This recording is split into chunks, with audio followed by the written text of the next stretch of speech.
हम मीनू झा गोर लगै छी अपने लोकनि सबके। आदरणीय श्री मणिकान्त झा जी के रचना एकटा भगवती के गीत लऽ कऽ उपस्थित छी। कोशिश करै छी अपने लोकनि सबके नीक लागै। धन्यवाद। जय मिथिला, जय मैथिली। खुशिये खनकी रहल कंगना गे बहिना अथिन भवानी मोरे अंगना। खुशिये खनकी रहल कंगना गे बहिना अथिन भवानी मोरे अंगना। घर बहारब दुअरा सम्हारब गंगा जल छीटी हम बाट निहारब।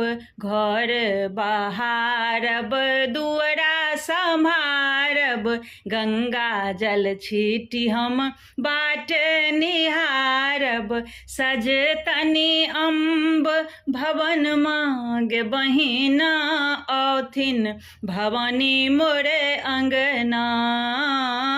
सजतनि अम्ब भवन गे बहिना अथिन भवानी मोरे अंगना।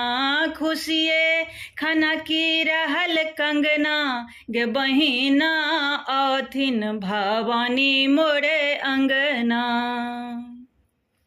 शेर सवारी आरूप निराला गर्दन में शोभन माणिक माला। शेर सवारी आरूप निराला गर्दन में शोभन माणिक माला।